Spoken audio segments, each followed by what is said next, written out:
Vos 2 centres de rénovation Home Hardware de Newport et L'Anse-à-Beaufils et votre caisse Desjardins du littoral gaspésien vous présentent Reflet d'ici. Mesdames, Messieurs, bonsoir et bienvenue à votre émission Reflet d'ici. Les travaux de reconstruction du quai de Sainte-Thérèse, qui ont débuté en 2015 et qui doivent se terminer à l'automne, ont soulevé et soulèvent toujours le mécontentement chez plusieurs. Un reportage de Thierry Haroun. À l'automne 2015, les travaux de reconstruction de ce quai où s'attachent les crabiers, ce qui en fait le port le plus important sur le plan économique de la MRC du Rocher-Percé, ont commencé. Ce qui incluait notamment le déplacement du brise-lames et refaire l'entrée du chenal. Or, durant la saison de pêche suivante, les pêcheurs ont fait savoir aux autorités de pêche et Océan Canada, entre autres, leur grand mécontentement.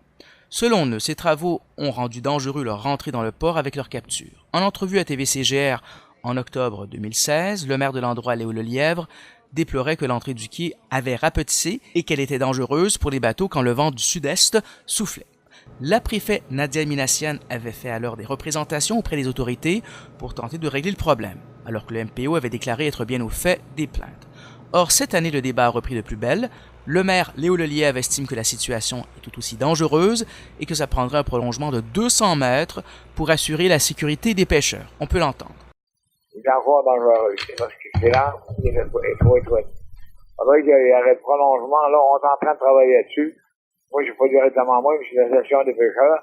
Je travaille là-dessus pour avoir une jetée plus longue avec la boule qu'on appelle le côté pour que les bateaux à l'intérieur soient en sécurité. Le président de l'administration portuaire, Alcide Aucoeur, nous a confirmé aussi le problème et demande au MPO de corriger la situation. Nous avons soumis la question au ministère qui nous a répondu par courriel que les seuls travaux qui ont été effectués à l'entrée du chenal en réponse aux plaintes des pêcheurs et qui sont inclus au présent contrat ont consisté à installer une signalisation adéquate à l'entrée du havre, ce qui ne donnera absolument rien, a répliqué M. Aucoeur que nous avons joint à nouveau. Nous nous sommes aussi rendus au quai, des pêcheurs confirment le problème. L'un d'eux nous a confié hors caméra qu'il n'ose plus rentrer du moment où il y a du vent en raison de la dangerosité.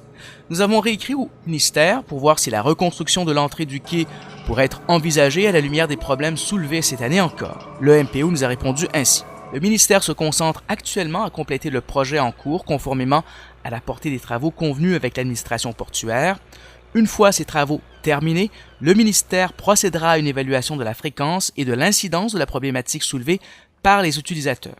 Si les résultats de cette évaluation devaient ne pas respecter les critères de conception du programme des ports pour petits bateaux, un nouveau projet pourrait être développé et soumis au processus d'approbation nationale pour l'obtention du financement dans le cadre du plan d'investissement du programme.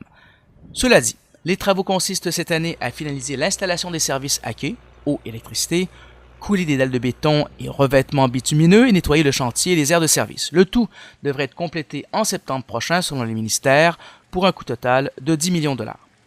Thierry Haroun pour TVCGR, au quai de Sainte-Thérèse de Gaspé.